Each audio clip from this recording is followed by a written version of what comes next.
Attention, attention, la Covid-19 continue de sévir. Pour vous protéger et protéger les autres, vaccinez-vous. Vous êtes âgé de 18 ans ou plus, vous pouvez recevoir les doses de vaccin contre la Covid-19. Alors, faites le geste qui sauve. Rendez-vous au poste de vaccination implanté dans l'information sanitaire de votre arrondissement ou de votre commune ou appelez le 136 pour tout renseignement. Les vaccins contre la Covid-19 sont sûrs, efficaces et gratuits. Pour tout savoir sur l'épidémie du coronavirus au Bénin, rendez-vous sur le site web www.gouv.bj/coronavirus. Ceci est un message du gouvernement de la République du Bénin.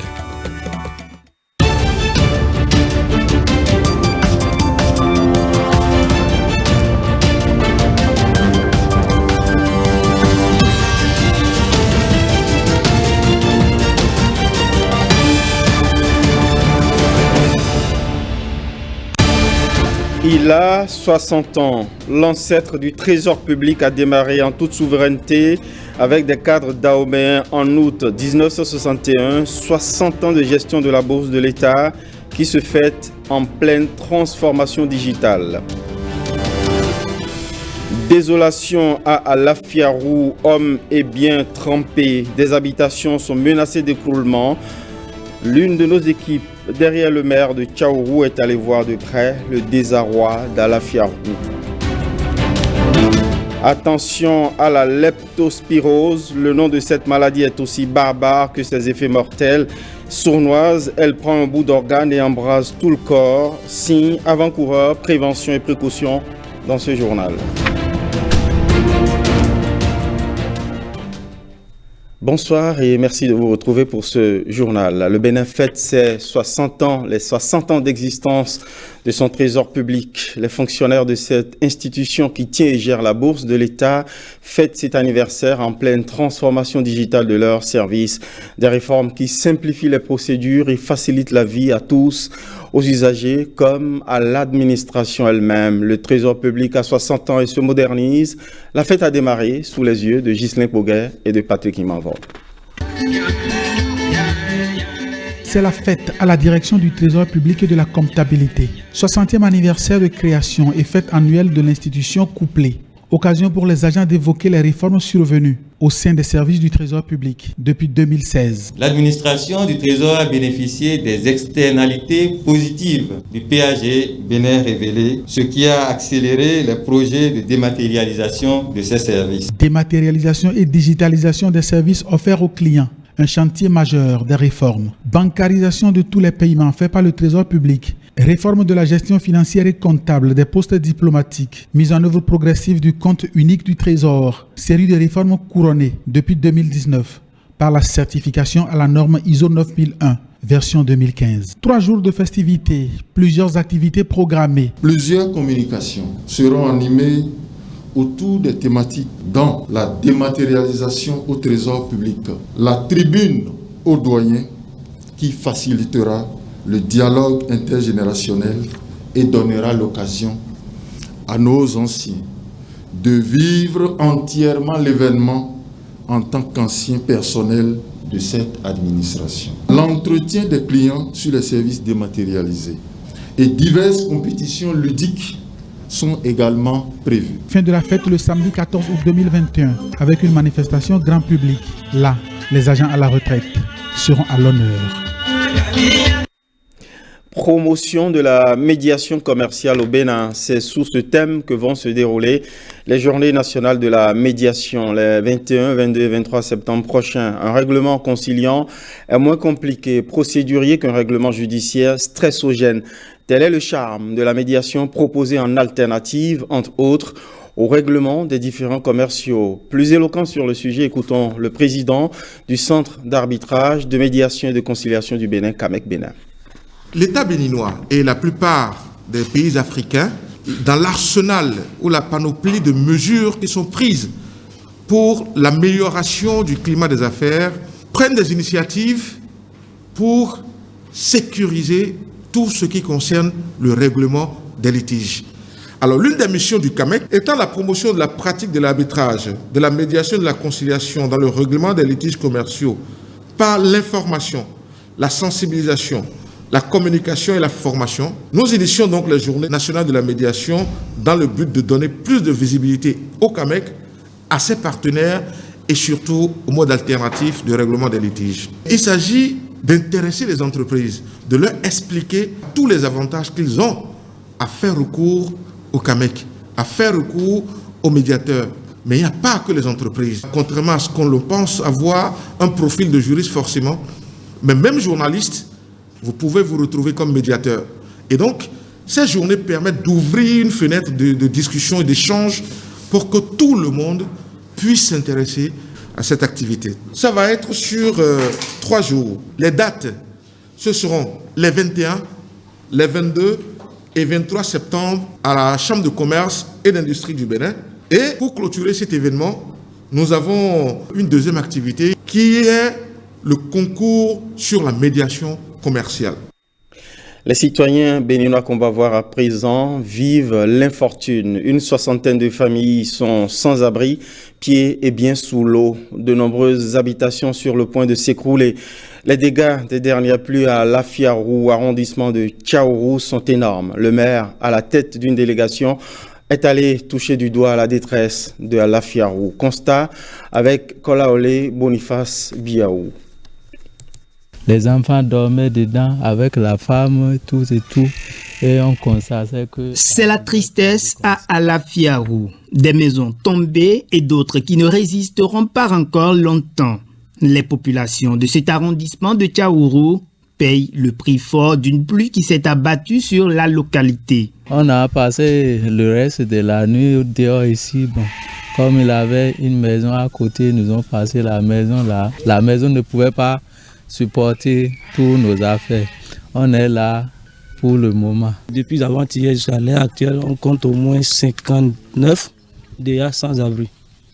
Ceux qui sont proches et ils ont des maisons un peu libres, on sollicite les aides pour pouvoir les abriter un peu. Ma maison qui est tombée, il veut que le gouvernement faut m'aider. On n'a pas de force pour reprendre la maison. On demande à l'État de nous aider à soulever encore la maison pour qu'on puisse trouver là où nous allons rester avec la famille. Je suis découragé par ce que la nature a causé. Vraiment, c'est triste. D'autres ne savent même pas où rester avec les enfants. Ils ne savent pas comment supporter les enfants et autres consorts. En les entendant parler, vraiment que c'est triste. Et c'est pourquoi j'implore le premier magistrat de l'État béninois, qui est M. Patrice Talon, de venir à notre secours. Je sais que notre cri d'alarme va rentrer dans son cœur pour des cas pareils. Jonathan Awo espère aussi les actions généreuses de tout le monde pour soulager la peine de ses administrés. Et toujours sur le registre de la détresse sociale, les drames causés par l'inondation dans les collines étaient aussi au cœur des discussions entre le préfet des collines et le président de la Cour constitutionnelle. Les deux responsables publics se sont penchés aussi sur la gestion sécuritaire et la pacification des collines, comme l'indique cet extrait que nous propose Hospice Rantonou et Jean Lombimin. Il a été question de passer en revue les questions d'intérêt général relativement au département des collines. Et nous avons parlé dans un premier temps des questions liées à la situation sécuritaire, à la pacification du département, les initiatives que j'ai entreprises. Et ensuite aussi, nous avons parlé des questions qui touchent les autres secteurs de développement. Vous savez que nous sommes en période de crue. Il y a la montée des grandes eaux. Quand vous prenez par exemple la commune de Glazoué, précisément dans l'arrondissement de Roko, il y a un grand barrage qui est en construction. La digue a une dimension de 900 mètres. À un moment donné, il y a une grande pluie la nuit qui a précédé et il y a une infiltration de l'eau. Il y a eu effondrement. L'eau a emporté une partie du barrage. Et donc, en dehors de ça aussi, il y a d'autres localités. Dans Savet, il y a déjà ces phénomènes qui s'observent. Mais on a fait le tour et je crois dans les Les jours à venir, nous allons repartir pour mieux apprécier la situation.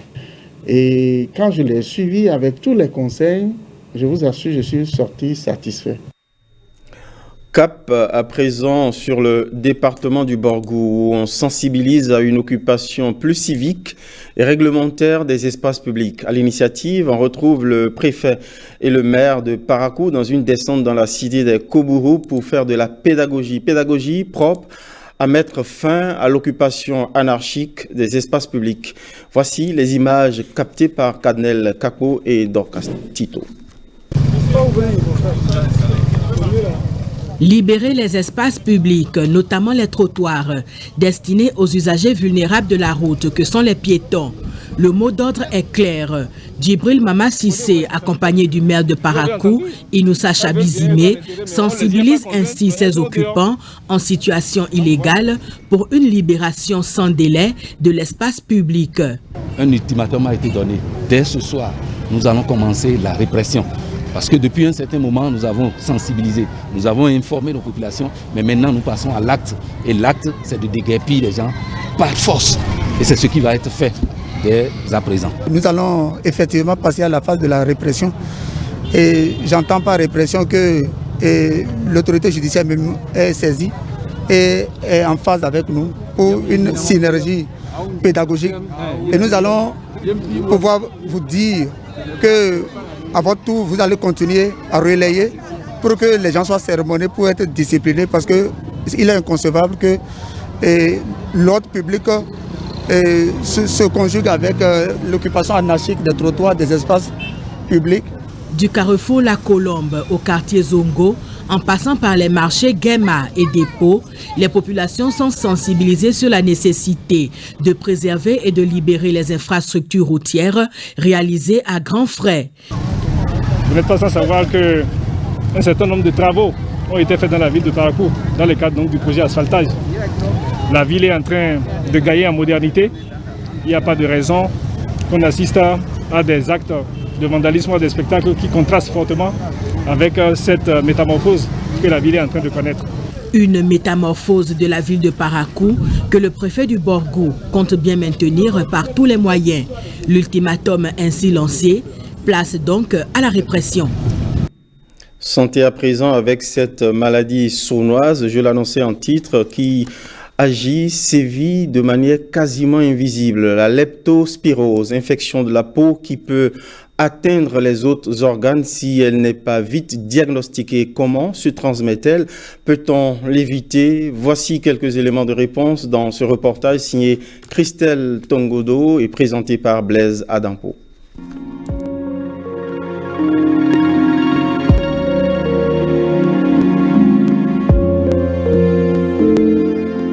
La leptospirose, une maladie oubliée. Et pourtant, elle est mortelle. La leptospirose se manifeste comme le paludisme. On a la fièvre, les maux de tête, les courbatures généralisées, les difficultés à manger, on est fatigué. Et petit à petit, avec l'évolution, de nombreux autres organes peuvent être atteints. Le foie peut être atteint, les reins peuvent être atteints, le cerveau, et le malade va mourir parce que beaucoup d'organes sont atteints. C'est une infection causée par un microbe appelé le leptospire. La leptospirose se transmet en manipulant le rat, le cheval, le chien, le porc, le bœuf, les campagnols, etc., etc. On peut les manipuler lorsqu'ils sont vivants ou bien lorsqu'ils sont morts et attraper la leptospirose. Ou bien on peut entrer en contact avec les déjections, c'est-à-dire les urines ou les selles de ces animaux et attraper la leptospirose. Ainsi, la prévention consiste à éviter la manipulation de ces animaux et à observer quelques règles d'hygiène. Le port des lunettes de protection, le port des équipements de protection lorsqu'il s'agit de manipuler. Mais pour la population générale, c'est des règles d'hygiène lorsqu'on manipule certains animaux. Lorsqu'on doit consommer certains animaux, c'est de s'assurer que la cuisson a été bien réalisée. On peut guérir de la leptospirose car des traitements existent. Beaucoup d'antibiotiques qu'on prescrit couramment sont assez efficaces pour traiter la leptospirose. Il existe un vaccin contre la leptospirose. Ce vaccin, c'est surtout pour les personnes qui sont à risque. La leptospirose est une maladie mortelle qui fait 60 000 victimes par an dans le monde. Retour dans ce journal sur cette célébration intellectuelle de l'accession des pays africains à l'indépendance. Il s'agit des conférences de l'Union organisées par le Parti Union progressiste. À ces conférences, les débats ont été tout sauf politiciens. Les participants conviés à ce rendez-vous de débat sur la marche émancipatrice de l'Afrique ont été immergés dans les enjeux stratégiques du développement. Retour sur les idées forces issues de ces conférences avec Marcel Arrossi qui s'appuie sur l'entretien accordé à Orden Aladatin qui est venu faire le service après-vente de ces conférences de l'Union. S'il est vrai que dès le 1er août 1960, le Bénin accède à son indépendance, est-il aussi vrai qu'il était libéré du joug colonial? Mais c'était une incantation, puisque dès la suite, il a dit que nous avons mis à la tête du pays quelqu'un qui n'avait pas un programme de développement et que c'est des éléments d'histoire, pas moi qui le dis. Au bout de 6 décennies, l'Union progressiste a pensé qu'il était temps de s'interroger et de tirer des conclusions pour l'avenir. Voilà qui crée les conférences de l'Union. Rendez-vous d'échange qui révèle à la fin que le Bénin, comme plusieurs autres pays du continent, malgré ses conditions favorables au développement, avait perdu toutes ses chances. L'indépendance a été consentie et donc le colonisateur a choisi ce qui devrait lui succéder à la tête de nos pays. Lui joue pour son développement à lui. Lui, il a planifié son développement. Il a une vision stratégique par rapport à son pays, à lui, notre colonisateur. Mais nous n'avons pas perçu cela. Nous, on voulait remplacer le colon. On voulait être à la place du colon. Mais on n'y était pas simplement parce qu'il fallait nécessairement que notre pays se développe, que le continent se développe. Mais nous n'avons pas su prendre notre destin en main. Avec les prêtres et autres religieux, nous avons intégré que le diable est noir, que Dieu est blanc, le teint clair est meilleur, que nos religions étaient profanes et la manifestation du diable et qu'il fallait s'en éloigner. Alain Foucault était l'invité d'honneur. Avec lui et tous les autres panélistes, l'Union progressiste soutient un changement de paradigme. Il est venu le moment pour une jeunesse désormais bien formée et ouverte sur le monde d'élaborer le narratif des Africains, de raconter notre histoire, de magnifier nos valeurs, de vulgariser notre savoir, notre conception de la vie. Bref, de récupérer la parole qui nous a été arrachée et de parler de nous, sans complexe. Et l'indépendance pourrait commencer par avoir un nouveau sens. Leçon essentielle donc, déficit de leadership stratégique et décomplexé. Crucial le leadership d'État, mais son déficit se paye aussi cash quand il est lacunaire chez un patron d'entreprise. Leadership et patronat étaient au cœur d'une formation organisée aujourd'hui au Golden Tulip de Cotonou à un public de patrons, publics comme privés. À l'initiative Africa Coach SARL, une agence spécialisée en coaching et communication. Stanislas Limpon et Edmond Rongbord ont été pour nous des étudiants studieux. Sans relation, il n'y a pas de leadership. Le coach Pognon fait des leaders ici. Il tient à la réussite professionnelle et même familiale de chacun de ses patrons d'entreprise. À leur disposition, le communicateur met plusieurs clés. Parmi ces outils figure la création d'un climat relationnel. Lorsqu'on parle de leadership, on voit trois choses. Moi, les autres et la relation entre nous. Il a la mine en foyer. Je dois savoir pourquoi. Si j'utilise ma position, il va dire que je m'immisce encore dans sa vie. La relation va être encore désagréable. Je dois donc créer une relation pour que la personne puisse me donner la permission pour m'immiscer dans sa vie. Pour que nous puissions atteindre les résultats pour lesquels moi je suis patron. Le coach insiste auprès des participants. Le leader ne donne pas des ordres. Il aide ses collaborateurs à se perfectionner afin de réussir. Je vais rire avec toi, mais pour que nous puissions réussir, on ne va pas s'amuser et perdre de vue le résultat.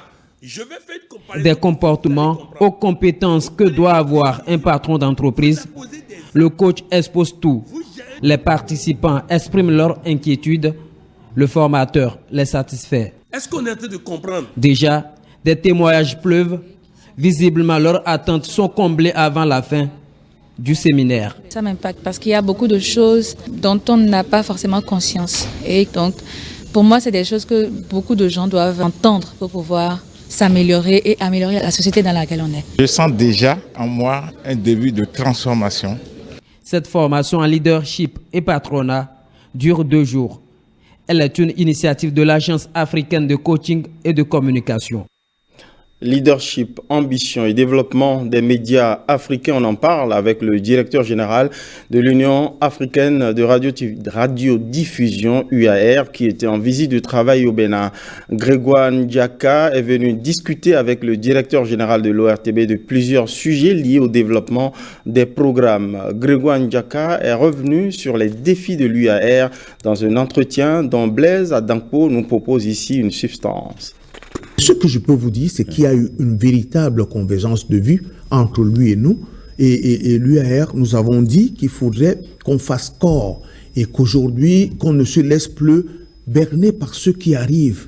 Il faudrait qu'on protège le service public de l'audiovisuel. Et je me réjouis du fait que j'ai trouvé à l'ORTB des hommes et des femmes qui sont conscients de ce qu'aujourd'hui, il faille faire quelque chose pour protéger cet espace.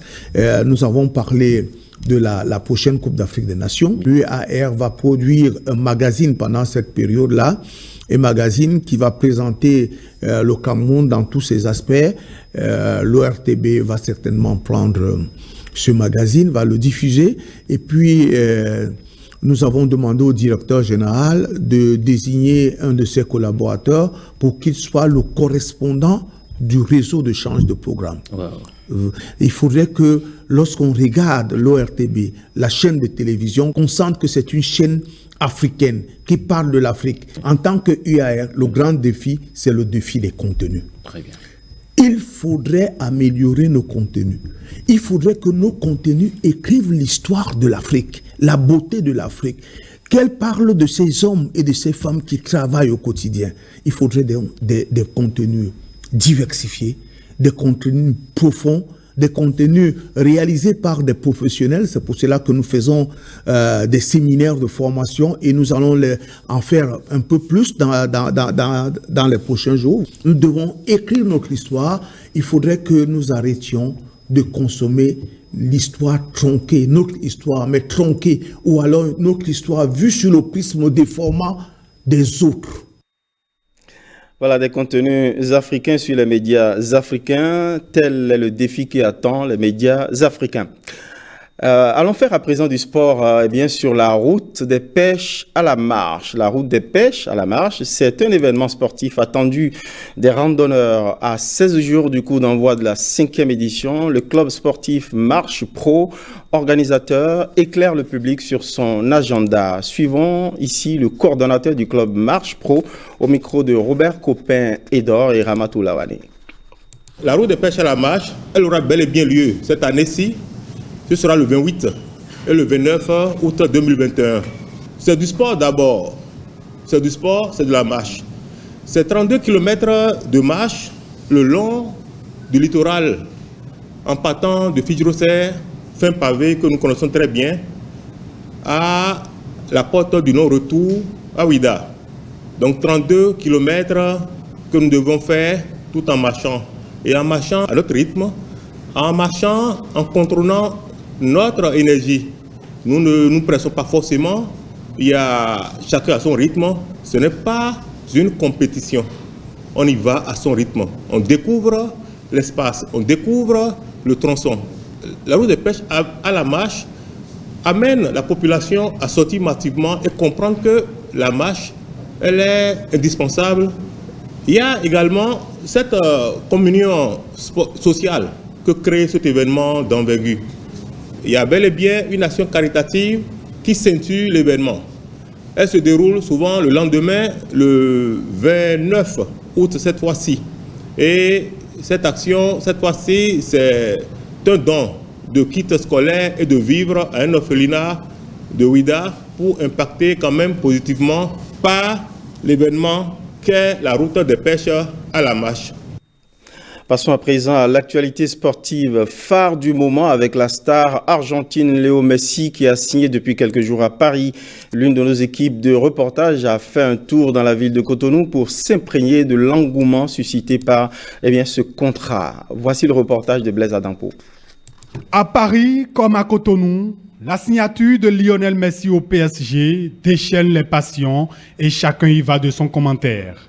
En tout cas, la Pulga, comme on le surnomme, ne laisse personne indifférent. Je supporte le FC Barcelone et en plus le Paris Saint-Germain. Ce n'était pas le bon moment, mais tel que les choses se sont passées, il n'a pas le choix. Il ne peut pas rester sans jouer, il est encore jeune. C'est un tremblement de terre et je crois que le Paris Saint-Germain a su bien rebondir là-dessus. Quand tu as Lionel Messi qui est libre, c'est une grosse opportunité et c'est très rare de voir ce genre de joueur être libre, partir libre de son club et signer dans un autre club. L'un des plus grands numéros 10 de tous les temps gagnera annuellement 41 millions d'euros comme salaire, soit un peu plus de 26 milliards de francs CFA. Au-delà de l'argent, c'est la dimension que prend le PSG avec l'arrivée de Messi qui est au cœur des débats. C'est une star qui vient s'ajouter à la galaxie entre griffes des stars du PSG. Donc je pense que c'est une très bonne chose. On entend de voir la saison pour voir si il pourra impacter positivement le PSG. À Paris, Messi portera le numéro 30. Les fans espèrent qu'il gagnera pour le club de la capitale une Ligue des Champions. On peut dire que c'est l'année du PSG parce qu'avec tous ces talents en défense, en milieu comme en attaque, avec l'apport de Messi, ça va beaucoup apporter. Et la personne pour qui moi je suis très contente, c'est Mbappé.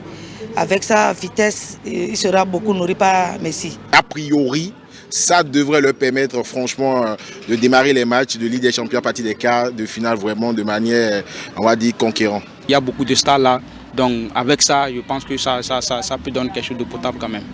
Pendant ce temps, à Cotonou, ses fans rêvent d'acheter l'original de son maillot, floqué du numéro 30. Une halte dans ce journal dans la vie de la communauté des cultes endogènes du Bénin. Avec ce couronnement, les hauts dignitaires du culte endogène de la commune de Tofor ont investi un nouveau président. Son nom, Danon Bessor. L'investiture du chef traditionnel s'est faite dans le respect des rituels anciens au cours d'une cérémonie cultuelle où ont siégé ses pairs. En profane, à Danko Blaise et Monique Toron y ont été autorisés. Au palais royal des Vaudouns de Tofor, têtes couronnées, hauts dignitaires et adeptes des divinités sont en pleine cérémonie. C'est l'installation officielle dans son rôle du président des hauts dignitaires du culte endogène de la commune de Tofor. Le choix est porté sur Danon Bessor. Le chef traditionnel de la divinité d'Amalenou est installé président des hauts dignitaires du culte endogène de la commune de Tofor. Il prend fonction selon un protocole rituel suivi à la lettre. Dans notre culte vaudou, c'est le vaudou même qui est l'amour. Là où il y a l'amour, il y a union. S'il n'y a pas union, il n'y a pas l'amour. Donc vaudou est basé sur l'union. Et à mon arrivée, j'ai prêté serment et promets que tous les fils et filles, quelle que soit la religion que vous pratiquez, je vais tout faire pour unir eux tous. Nous sommes unis, mais nous serons encore plus solidaires. Et nous remercions infiniment les hauts dignitaires de la commune de Tofor parce qu'ils nous ont montré ce qu'on appelle l'union. Et c'est ce que nous demandons dans toutes les autres communes.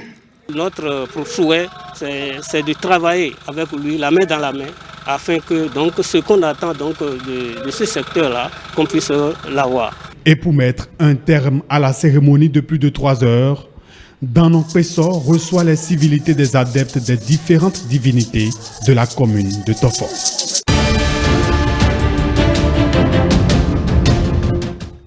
Dans l'actualité internationale de ce jour, nous irons voir comment se déroulent les élections présidentielles en Zambie, en Algérie également, où les feux qui ravagent la Kabylie ont fait 69 morts. On ira également en France et en Allemagne qui ont suspendu les expulsions de migrants vers l'Afghanistan. Et enfin, on va se pencher sur la Covid-19 qui ne cesse de sévir. C'est une compilation signée Axel Dancy, Ariel Metao. Les feux de forêt qui ravagent le nord de l'Algérie ont fait au moins 69 victimes. C'est l'un des incendies les plus destructeurs de l'histoire du pays. Face à l'augmentation des températures, la Méditerranée est devenue le foyer de nombreux feux de forêt. Le président français Emmanuel Macron a annoncé via Twitter l'envoi notamment de 2 avions bombardiers d'eau en Kabylie. Des 6 candidats en lice pour la présidentielle en Zambie, Edgar Lungu, 64 ans, président sortant, et Hakainde Hichilema, 59 ans, homme d'affaires, sont en tête de liste. Ce dernier se présente pour la 6e fois aux élections. À l'issue d'une campagne tendue, les électeurs doivent choisir leur président entre le sortant et Hichilema. Depuis mai, les 2 principaux prétendants sillonnaient le pays en dépit d'une campagne limitée par les restrictions liées à la pandémie du coronavirus. Près de 7 millions d'électeurs sont attendus aux urnes sur les 17 millions que compte ce pays. Un centre de vaccination contre le coronavirus situé à Sofia, la capitale bulgare, est presque vide, illustrant la façon dont les efforts de vaccination du pays sont paralysés par un mélange de désinformation et de méfiance généralisée. Alors qu'une 4e vague de contamination menace le pays, les données officielles montrent que seuls 15% des 6,9 millions d'habitants ont été entièrement vaccinés, ce qui est bien inférieur à la moyenne européenne. Les pourparlers à Doha étaient au point mort, mais les négociateurs de Kaboul ont proposé un accord aux talibans, un partage du pouvoir en échange de la fin des violences dans le pays. En raison des combats, plusieurs pays, dont la France et l'Allemagne, ont suspendu les expulsions de migrants vers l'Afghanistan. Berlin menace aussi de geler ses aides en cas de victoire des talibans. Le temps presse à Kaboul. Les talibans ont lancé en mai dernier une offensive contre les troupes afghanes, profitant du début du retrait des forces étrangères. C'est la fin de ce journal. Merci pour votre fidélité, mais surtout gardez vos positions pour suivre notre page Public Reportage qui vous réserve un cadre agréable à découvrir, surtout pour la petite enfance. Voilà, merci pour votre fidélité. Chaque jour est une vie. Merci à toutes les équipes qui ont contribué à la livraison de ce journal. Bonsoir chez vous.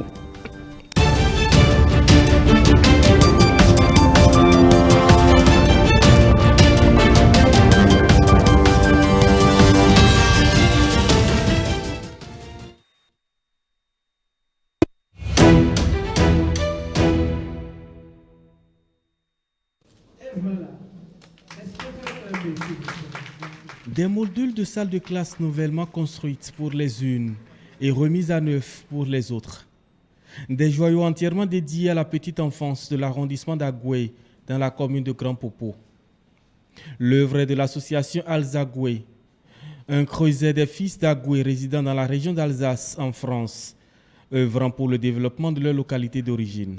Qu'est-ce que nous avons fait depuis qu'on a commencé cette association? Nous avons d'abord créé la bibliothèque qui se trouve dans l'enceinte de la paroisse catholique d'Agoué. Derrière ça, nous avons commencé la lutte contre les enfants vidomégons. Et on a terminé la clôture de cette école.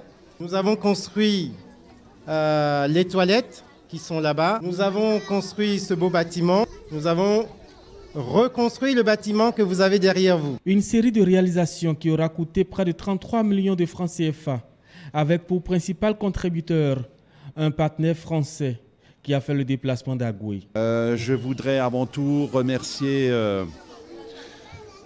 Olivier, que j'ai rencontré par hasard chez des amis et qui m'a sensibilisé sur le projet de cette école. J'ai des amis qui ont beaucoup d'argent et sans discuter, ils ont participé au financement de cette école.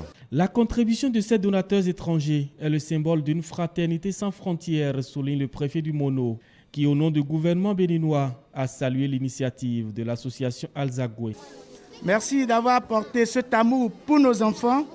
Merci de jouer votre partition dans l'accomplissement et l'atteinte des objectifs de l'ODD 4 qui met en avant l'éducation pour tous et sans discrimination. En 2022, l'école maternelle d'Agoué va célébrer ses noces d'émeraudes, une école qui fait déjà peau neuve en attendant ses 40 bougies.